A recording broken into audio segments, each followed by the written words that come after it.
Bonjour et bienvenue au premier épisode des Renards du Soccer. Je serai votre hôte à chaque semaine. Ce sera un épisode hebdomadaire. Et je serai accompagné, mon nom c'est Adi Raphaël, et je serai accompagné par le grand Mathieu Lemay. Salut Mathieu, ça va bien? Pour faire une tautologie, grand est un bien grand mot. Bonjour Adi et bonjour à tous et à toutes ceux et celles qui nous regardent en ce moment. Parfait. Donc en fait, notre épisode s'appellera les Renards du Soccer pour faire référence aux renards de surface. C'est sûr, on parlera de la MLS en général. On va parler de plusieurs sujets au fur et à mesure. Par contre, on va toujours donner notre avis. On reste quand même des supporters de l'Impact de Montréal, ça ne changera pas. Mais on donnera un avis objectif sur tout ce qu'on voit. Donc, pour notre premier segment, on commence aujourd'hui par la track de la semaine. La track de la semaine, ce sera en fait le match de la semaine. Puis cette fois-ci, Mathieu et moi, on a choisi le fameux match, le duel au sommet de la conférence Ouest, le Sporting Kansas City contre le Los Angeles Football Club. Qu'est-ce que tu as pensé, toi, de ce match-là, Mathieu? C'était un match, en tout cas, on a senti tout de suite l'enjeu que représentait la première place dans la conférence Ouest pour avoir l'avantage du terrain, du moins jusqu'à la finale. Et c'était tout de suite, dès la 12e seconde, on a eu une chance de marquer de la part du Sporting contre le LAFC. Donc, tout de suite, là, les dés étaient jetés. Et c'était un match qui est demeuré quand même globalement excitant. Et c'était aussi la confrontation entre deux philosophies de jeu. Le Sporting, c'est un club beaucoup plus défensif, alors qu'on le sait, le LAFC, leur force, c'est l'attaque, même s'ils concèdent beaucoup de buts. Ceci étant dit, le Sporting a dominé, selon moi, la première mi-temps. Il y a eu très peu de chances de marquer pour le LAFC. Et en deuxième mi-temps, le LAFC a repris un peu l'ascendant et ils ont bénéficié de l'expulsion de Sinovic, dont le ballon avait touché un bras au moment où il y avait la main sur le poteau, second poteau. Alors l'arbitre, après avoir revisionné la reprise vidéo, a considéré que Sinovic n'a pas retiré son bras, c'était volontaire. Alors donc penalty, carton rouge, c'était l'égalité 1-1 parce que le Sporting avait ouvert le score, bien entendu. Mais ce que j'ai aimé du Sporting, c'est qu'ils n'ont jamais abandonné. Malgré qu'ils jouaient à 10 et que c'était l'égalité 1-1, ils ont été chercher le but de la victoire. Ça, c'était impressionnant. Et ils sont demeurés globalement solides. Il faut dire qu'ils ont une paire de défenseurs avec l'Americano-Nigérian Ike Opara et Matt Besler, qui est tout simplement parmi les duos là, de défenseurs centraux qui sont les plus intraitables. Là. Et ça a, selon moi, fait la différence. Et mine de rien, l'enjeu au classement, ça fait que le Sporting a terminé en tête avec cette victoire, mais LAFC, à cause de sa défaite, s'est fait damer le pion par le Seattle Sounders, qui, eux, par leur victoire, ont pris le deuxième rang. Ça, c'est comme quoi l'enjeu était vraiment énorme dans ce match-là. Et on avait le sentiment, dès le moment que le match a commencé, on avait déjà un avant-goût des séries éliminatoires. Effectivement. En fait, c'est vrai que l'enjeu était extraordinaire. On en a parlé assez souvent durant la semaine, en tout cas mes collègues, toutes les personnes, tous les épisodes qui se passent. Puis en fait, ce qui se passe en fait avec Sporting Kansas City, c'est que non seulement ils ont pris la tête de la conférence, mais ils ont prouvé que leur équipe était capable de jouer au soccer. Ils ont dominé le milieu de terrain avec leur fameux milieu à 3 avec Espinoza, et Ili et Gutiérrez. Gutiérrez qui est pour moi une trouvaille, une pépite chilienne qui est venue de nulle part et qui a eu un début de saison magnifique où il a marqué 5 buts en 7 matchs avant de se blesser malheureusement sur du long terme et de revenir. Mais là, il revient très bien. Et après, on voit la merveille de but d'Espinoza, le premier but de Sporting Kansas City avec un tir en pleine lucarne. Si c'était Zlatan, il aurait fait le tour du monde, mais non, c'était Espinoza et je pense ça valait la peine qu'il fasse le tour du monde. C'était tout un match avec beaucoup d'intensité. Effectivement, LAFC a été un peu mieux en seconde période.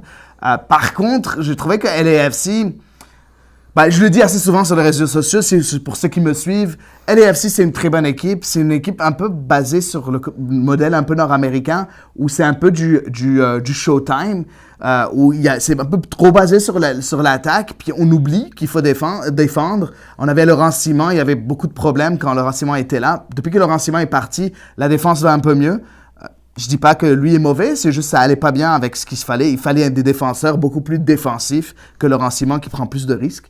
Ils ont perdu aussi Omar Gabert, l'international égyptien, qui n'est pas resté très longtemps et dans lequel l'FC avait beaucoup investi. Exactement. Et surtout, et je pense que j'en parle assez souvent pour ceux qui me suivent, Marc-Anthony Kaye, qui a été blessé pour la saison. Je pense que ça a été un réel coup dur pour LAFC. Bon, après, Bob Bradley a trouvé un certain moyen de faire reculer Lee Nguyen, qui joue maintenant un peu plus bas. Au lieu de jouer en 10, il joue en 8. Il n'est pas très bon défensivement, mais il trouve il arrive à faire du sens avec Benny Feilhaber et ainsi de suite. Par contre, je pense qu'il manquait quelque chose durant ce match. Je m'attendais à beaucoup mieux de LAFC. Sporting Kansas City m'a étonné comme ils m'ont étonné depuis le début. Il ne faut pas oublier que Sporting Kansas City, ce qui est super intéressant, c'est qu'ils ont un milieu d'enfer. Ils n'ont juste pas d'attaquant, en fait. Ils ont un attaquant, mais c'est pas l'homme le plus prolifique sur Terre, Kerry Shelton. Puis il y en a plusieurs. Il y a pas... Christian Nemes est revenu, mais c'est pas suffisant. Mais au niveau du Kansas City, on voit que c'est collectif que ça se fait. Shelton a quand même fait la passe décisive sur le but vainqueur de Daniel Saloy, l'attaquant hongrois, qui a connu une bonne saison avec 11 buts quand même. C'est donc la répartition des buts est assez bien divisée, ce qui rend la tâche pour la couverture défensive de l'adversaire plus compliquée. Exactement. Et c'est collectivement, donc cette équipe-là a fait sa force. Et au départ, je l'ai déjà dit, c'est d'abord défensivement que l'identité du Sporting année après année. C'est aussi une des équipes qui est un exemple, selon moi, à suivre en matière de dépenses et retours sur investissement. Ah, ben oui. Ben oui, surtout déjà en formation aussi. Il ne faut pas oublier que Sporting Kansas City, c'est un club formateur qui a sorti de très, très bons joueurs. D'ailleurs, tu as parlé de Benny Feilhaber qui est rendu avec LAFC. On a l'impression que le Sporting n'a pas souffert de sa perte. Exactement, et c'était le capitaine de Sporting Kansas City. Et moi, je reviens sur ce que tu as dit en parlant de la perte de défenseurs, surtout la défense centrale. Je vais revenir sur Besler et Opara. Opara a été nommé meilleur défenseur de l'année passée. Donc, il ne faut pas oublier que c'est pas quelqu'un qu'on commence à connaître. Je regardais un peu beaucoup les réseaux sociaux durant la saison morte, avant le début de la saison. Puis, il y a beaucoup de supporters de l'Impact de Montréal qui demandaient Opara à Montréal, ce qui est, selon moi, impossible. Il est quand même très bien là où il est. Mais bon, je dirais pas non.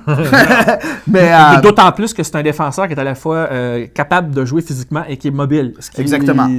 Sont deux qualités recherchées en MLS. Exactement. Par contre, il n'a pas eu une très bonne saison cette année. Il a fait quelques petites erreurs à droite et à gauche. Ce match-là, il était parfait. Mais on l'a vu, il y a eu plusieurs bloopers qui sont passés un peu sur les réseaux sociaux où il a fait quelques petites erreurs. Mais ça reste un très bon défenseur. Parce que c'était difficile d'égaler. J'avais écrit un article là-dessus. C'est difficile d'atteindre les mêmes standards que l'an dernier. Mais je pense pas que ses gaffes lui aient vraiment coûté cette saison. Il est demeuré quand même globalement un des meilleurs défenseurs de la Ligue quand même. Là, si on prend la moyenne là, des défenseurs qu'il y a dans cette Ligue. Oui, point de vue constance. Qui est plus concentré sur l'attaque. Effectivement, point de vue constance. Donc, on revient un peu sur ce qui s'est passé. Donc, finalement, le match a fini à 2-1 avec un but du Hongrois Saloy. Saloy qui est très jeune encore. Excellent joueur. Bon, il est encore jeune, mais c'est un excellent joueur. Ils ont aussi un Écossais qui s'appelle Johnny Russell, qui est très bon. Effectivement. En tout cas, Sporting Kansas City est, selon plusieurs observateurs, un des favoris pour le titre. Ils ont eu des petits trous d'air durant la saison, mais écoute, on verra. Mais c'est le genre d'équipe, pour conclure, que tu ne vois jamais venir, mais ils sont toujours là. Exactement. Ben, écoutez, j'espère que vous avez aimé notre premier segment rapide sur la track de la semaine, qui était le match entre Sporting Kansas City et le Los Angeles Football Club. On passe tout de suite au prochain. C'est maintenant l'heure de notre second segment, le segment qui porte bien évidemment sur l'Impact de Montréal, qu'on a baptisé le Renard Bleu. On va revenir bien entendu sur la fin de saison de l'Impact de Montréal qui s'est conclue par une défaite contre le New England Revolution de 1-0.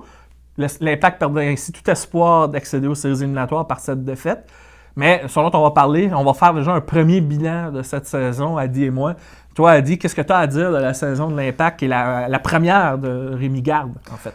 En fait, pour une première année, on en a beaucoup parlé sur les médias sociaux, je donnais mon avis, ainsi de suite. Pour moi, je suis confiant pour le futur. Je trouve que Rémi Garde a mal commencé la saison. Il l'a pris un peu à la légère, peut-être. La saison, on a commencé avec... C'était horrible, avec 8 défaites dans les 10 premiers matchs. C'était vraiment, vraiment dégueulasse. Et je pense qu'au fur et à mesure, l'équipe a trouvé une certaine chimie. Ils ont trouvé une façon de jouer qui était un peu plus défensive. Rémi Garde a voulu changer ce que Bialo avait essayé de faire à ses débuts. Ils ont essayé de changer l'ADN de l'Impact de Montréal, de jouer en contre-attaque. Donc, ils ont essayé de faire en sorte de jouer plus en possession. Mais Rémi Garde a remarqué qu'il n'avait pas les joueurs qu'il faut. encore une fois, malgré les 16 changements qui ont été faits. Puis en plus, la chimie entre ces joueurs-là a pris un peu trop de temps. N'empêche, arrivé un moment quand l'Impact a trouvé un peu sa vitesse de croisière, si on regarde à partir du 1er juin, l'Impact se classe comme 4e meilleure équipe de la MLS. Ce qui est quand même non négligeable. C'était juste avant la dernière journée. C'était 4e juste avant la dernière journée. Donc, l'Impact a vraiment fait beaucoup de progrès. J'aime ce qui s'est passé. Après, j'aimerais voir encore plus de matchs références. Les matchs références, comme celui contre les Red Bulls, qui était le match référence selon moi, qui a montré que, voilà, on est une équipe, on fait peur, on est capable de battre les grosses équipes. C'était une victoire de 3-0 qui a prouvé que, on n'est pas morts, nous. Après, on a vraiment raté la coche, comme on dit en bon québécois. On a raté la coche à DC en perdant 5-0. Ça, c'est, je pense, un regret. Il y a 2 gros regrets pour moi. Il y a le match à DC et le match contre DC où on a fait juste 1-1. Donc, pour moi, ils ont besoin encore de maturité en tant que club et en tant qu'équipe. On verra pour l'année prochaine comment ça se passe. Juste comme premier bilan, je suis déçu. Oui, on fait pas les séries éliminatoires, mais sauf que je suis quand même pas enragé. J'ai pas envie de tout casser. Je suis encore assez de bonne humeur pour me dire, écoute, ça va, on est passé proche. Non, l'émotion est encore là, ça se voit. Tu vois, moi, de mon côté, j'en ai souvent parlé moi aussi sur les médias sociaux ainsi que sur les ondes de Média Maghreb pour lesquelles je fais des interventions toutes les semaines. Et une des choses que moi j'avais dit en début de saison, lorsqu'on m'avait demandé est-ce que l'Impact allait faire les séries ou non, moi, ma réponse a été, personnellement, c'est pas ma première préoccupation, justement. Je pense pas que, parce que c'est souvent l'erreur dans l'Impact de Montréal dans les saisons précédentes, que les séries éliminatoires est un baromètre pour mesurer l'effectif. Pour moi, c'était une erreur. Et considérant, pour reprendre le vieil adage, que pour savoir où on s'en va, on doit savoir d'où on vient, eh bien, je me disais, avec l'arrivée de Rémi Garde, ce qu'on allait voir, c'est, tu parlais de l'ADN et d'un changement, parce que l'Impact, malgré les changements d'entraîneur, ont souvent joué à court terme, avec la contre-attaque parce que ça donnait les meilleurs résultats. Et à Montréal, peut-être, dans la direction, on a tendance à penser que les victoires, c'est ce qui va attirer les foules. Mais ça, on aura l'occasion d'y revenir. Toujours est-il qu'on n'avait pas, je trouve, l'an dernier, on n'avait même pas un 11 titulaire qui tenait debout l'an dernier. Effectivement. Et donc, c'est pour ça que je dis, pour savoir d'où on part. Il fallait donc des changements. Mais à partir du moment où on change l'effectif, et déjà, on a changé, je pense, près de 60%. C'était évident. 16 joueurs, juste pour préciser. C'est beaucoup. 16 nouveaux joueurs durant l'entre... C'est énorme. Jusqu'à la fin de la saison, on a eu 16 nouveaux joueurs. Ouais, alors, c'est énorme. Et ce qu'il faut comprendre à ce moment-là, c'est qu'il ne faut pas s'attendre à ce que la mayonnaise prenne. Et en plus, changer un ADN qui a duré 6 ans, c'est parfois, ça prend du temps à faire le virage, même si tu vas chercher les joueurs pour. Hein. Et ce que j'ai trouvé au moins avec Rémi Garde, c'est qu'on aurait même vu une amorce des changements qu'on va apporter. Il y a eu des moments où on a vu l'Impact moins gaspiller des ballons lorsque les choses ont commencé à mieux se goupiller dès la mi-saison, comme tu as dit, à partir du mois de juin, après la série de défaites. Les joueurs ont appris à se connaître et chacun a commencé à mieux concevoir, mieux comprendre le rôle à jouer. Et il ne faut pas oublier aussi la part de Rémi Garde au niveau de l'entraînement qui a amené, je trouve, un élément un peu plus professionnel. On a senti des joueurs un peu plus en forme quand même cette année. Alors, on avait beaucoup de blessures les saisons précédentes. Je ne dis pas qu'on n'en a pas eu cette année. Mais au moins, les joueurs sur le terrain, il y avait un peu plus d'attitude, plus de discipline aussi. On avait des problèmes de discipline en début de saison. Ça a été corrigé aussi. Rémi Garde a appris à comprendre la MLS. Ça aussi, ça a contribué à aider l'équipe lorsqu'il y a eu la série de succès. Ceci étant, on partait de loin. Et le fait de ne pas faire les séries, pour moi, c'est pas dramatique. Et là, si c'est une saison de transition, on a intérêt à ne pas rater le mercato l'année prochaine si on veut poursuivre sur cette voie-là, que ce soit pour continuer à changer l'ADN du club, même si ça reste du pragmatisme. Moi, j'aime voir une équipe qui soit un peu plus en contrôle de la situation avec le ballon quand même. Ouais. Et ne pas laisser l'initiative à l'adversaire. Et on verra au prochain mercato, qu'est-ce qui va arriver. On en discutera, c'est sûr, la prochaine fois. En fait, ça va conclure notre épisode Le Renard Bleu sur l'Impact de Montréal et le premier petit bilan de la saison.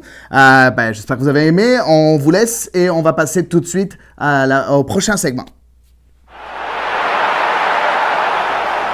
Donc, on est là pour le troisième segment des Renards du Soccer. Donc, ce troisième segment-là, il s'appelle Les à côté du gibier. Donc, en fait, on va parler un peu de tout et de rien. Puis cette fois-ci, on va se concentrer sur l'équipe nationale féminine canadienne. Parce que je pense qu'il faudrait en parler. Cette équipe est quand même 5e mondiale. Elle s'est qualifiée maintenant dernièrement lors du tournoi de la CONCACAF. Elle s'est qualifiée pour la Coupe du Monde qui se déroulera en France en 2019. Dans le tournoi, elles ont quand même perdu en finale contre les États-Unis 2-0. Toi, tu as pensé quoi du match, Mathieu? Ben, c'était compliqué, hein, parce que les Américaines ont ouvert le score presque d'entrée de jeu à la 2e minute. Ça, c'est jamais bon parce qu'on sait que les Américaines, ils savent comment contrôler ce genre de rencontre-là. Dès qu'elles ont mené 1-0, elles étaient en plein contrôle de la situation. C'est pas pour que le Canada ait mal joué, mais je pense qu'il y a quelque chose de psychologique et aussi le fait que les Américaines, défensivement, sont très solides. Elles savent comment gérer un match, surtout lorsqu'elles prennent les devants. Parce qu'on se dit souvent que quand on marque un but tôt, on a en masse le temps de revenir. Mais ça n'a jamais paru. Dans ce match-là, le Canada n'a eu que une seule chance de marquer. Donc, les Américaines ont contrôlé le jeu. Elles ont même été patientes avant de marquer le deuxième but à la 89e minute. Ça ne veut pas dire que ce résultat-là va se répéter à la Coupe du Monde. Bon, les Américaines, ça fait depuis 2001 qu'elles dominent le Canada. Le Canada n'a toujours pas gagné depuis quand même 17 ans. C'est à la fois une source de motivation et pour le Canada et pour les États-Unis. Les Américaines ne veulent pas être la première équipe qui va dire « on a perdu contre le Canada hein. ». C'est une source de motivation. Et au Canada, surtout après avoir été pas assez proche de battre les Américaines lors des Jeux olympiques de 2012, on s'en souvient, ça avait été une défaite amère en prolongation. Le Canada, je suis persuadé qu'on va en reparler dans le futur, le Canada veut battre les Américaines. Je pense pas qu'elles n'ont pas manqué d'efforts ou de volonté. Mais je pense que, honnêtement, le premier but a été un peu une chape de plomb supplémentaire, ça devenait plus difficile. À partir du moment où le Canada rentre dans son match puis contrôle les Américaines ou maintiennent peut-être le score 0-0, elles auraient peut-être eu plus de chances ou plus d'opportunités. Parce qu'on sait, un match, des fois, l'aspect mental, c'est aussi important que l'aspect tactique. Ben oui. Mais bon, je pense pas que le Canada a démérité, puisque de toute façon, oui, le Canada est en finale, ils ont perdu, mais ils étaient qualifiés pour la Coupe du Monde. Donc, l'essentiel était fait et globalement, le Canada a connu un excellent tournoi. Exactement. Et ce qui est très intéressant, c'est que malgré le changement d'entraîneur, le nouvel entraîneur était quand même l'assistant de John Herdman avant. Donc, ce nouvel entraîneur-là a quand même gardé la même ossature en incorporant les jeunes. Donc, c'est pas la même génération qui était là lorsque le Canada avait fini à la 3e place aux Jeux olympiques. Non, en fait, ils ont pu continuer à renouveler l'effectif avec des petites jeunes. On parle de Huitema, on parle de Fleming, on parle de Rose. C'est toutes des joueuses qui ont marqué, c'est des attaquantes, c'est des joueuses en dessous de 20 ans. Sans oublier que Kadisha Buchanan, qui est en défense centrale, n'a que 22 ans. On regarde les matchs, puis on se dit, Buchanan, elle est là depuis longtemps. Oui, elle est là depuis longtemps, mais elle a 22 ans. Elle a encore un bon 10 ans, 15 ans devant elle. Donc, c'est quand même bon. Après, moi, je trouve qu'il faudrait quand même... la défense centrale, Zadorsky, c'était pas trop ça. Moi, je trouve que c'est un peu le maillon faible de l'équipe. Mais bon, ça veut pas dire qu'elle est mauvaise, Zadorsky, mais j'aimerais bien voir ça. On oublie surtout aussi Rebecca Quinn au milieu de terrain, qui a été extraordinaire, qui a même été nommée, si on regarde les nominations dans l'équipe nationale durant le tournoi de la CONCACAF, elle faisait partie des meilleurs espoirs de la compétition. Donc, il y a quand même une relève qui fait du sens. Il y a un système de jeu qui est en place. Oui, ce match-là, ils n'ont pas réussi à le battre les États-Unis, mais je pense que c'était on est encore sur une courbe ascendante où le Canada est encore en train de monter les échelons. Oui, ils sont 5e mondiaux. Les États-Unis est depuis trop longtemps premier mondial, je pense, à mon goût en tout cas, depuis trop longtemps. Je pense qu'il est temps qu'on les remène un peu vers le bas. Donc, j'espère que ce sera bientôt. L'année prochaine, peut-être. Ouais, exactement. Mais tu as parlé justement du changement d'entraîneur. Ce qu'il y a de bien, c'est que l'équipe, effectivement, n'a pas périclité. On a toujours cette crainte-là. Hein, quand on a un changement de sélectionneur, on veut toujours de la stabilité. Mais ce qui fait le lien de cette équipe-là, c'est évidemment la capitaine Christine Sinclair, qui a déjà 177 buts en sélection nationale. Pouvez-vous vous imaginer ce que ça représente? Elle est à combien de buts du record? Elle est à 7 buts du record de Abby Wambach, l'internationale américaine qui a pris sa retraite maintenant. 7 buts d'être la meilleure buteur de l'histoire du soccer féminin. du côté national. C'est inconcevable. C'est inconcevable qu'on n'en parle pas assez. Et on en parle de la MLS, on parle du Wonder Watch, tout le monde a su que Wondolowski était proche d'arriver à... On en parle tellement souvent. Pourquoi il n'y a pas un Sinclair Watch? Pourquoi ça n'existe pas? Il faut en parler. Les médias au Québec, les médias au Canada, peut-être... Je veux le voir. 7 buts. Mais tu l'as dit toi-même au tout début, hein, des fois, le soccer féminin, globalement, on n'en parle peut-être pas assez. Et c'est bien, comme tu dis, qu'il faut en parler. Il faut pouvoir le mettre devant. C'est pas juste Christine Sinclair, même si, effectivement, tu as raison. On n'en parle pas assez. Cela dit, je suis persuadé qu'elle échangerait probablement ce record-là ou un ou deux buts pour une victoire contre les Américaines pour un titre. Parce que s'il y a bien quelqu'un qui a gardé un goût amer encore plus de la défaite en 2012, c'est bien. C'est bien Christine Sinclair. En fait, il ne faut pas oublier aussi que Christine Sinclair a déjà 35 ans. L'année prochaine, avant la Coupe du Monde, pendant la Coupe du Monde, elle fêtera ses 36 ans au mois de juin. Donc, qu'est-ce que tu penses? Qu'est-ce qui viendra après? Bien, tu l'as dit tantôt, il y a des bonnes jeunes joueuses. Le programme au niveau du soccer féminin au Canada est excellent, puisqu'on voit la continuité.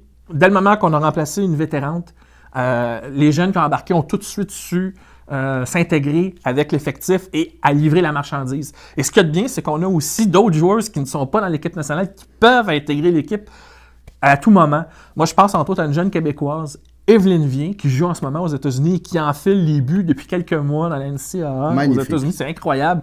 Elle a que 21 ans. Ben, elle est passée sous le radar parce qu'on ne l'a pas vue avec les sélections nationales U18 et U20 chez les femmes, parce que c'est souvent comme ça qu'on monte le programme pour arriver avec l'équipe A.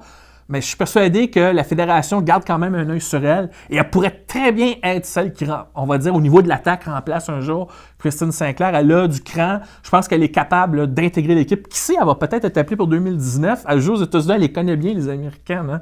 Hein? Elle a appris à les connaître, en tout cas. Donc, mais déjà, cet exemple-là prouve que le Canada n'est pas en manque de ressources, là, je pense, au plan de l'effectif pour conserver non seulement la stature, mais demeurer une sélection compétitive au plan international. En tout cas, ça s'annonce bien. On aime ça. On aime ce qu'on voit. Il faut en parler plus. C'est sûr qu'on sera là. On sera là pour en parler de semaine en semaine. Écoute, ça conclut notre épisode des Renards du Soccer. J'espère que vous avez apprécié ça. J'aimerais beaucoup remercier notre partenaire qui est City Vision et surtout David Dixot qui nous aide, qui est notre collaborateur aussi. C'est sûr, on a Mathieu Lemay qui est là et puis moi, Hadi Raphaël de MLS en folie. N'hésitez pas à nous suivre sur les médias sociaux, @MLS en folie. M-A-T-L-E-M-E-E, Matt Lemay. Matt Lemay, c'est ça. Et puis j'espère que vous avez apprécié. Écoutez, passez une très bonne journée ou soirée. Puis on se parle la prochaine fois. Au revoir. Merci.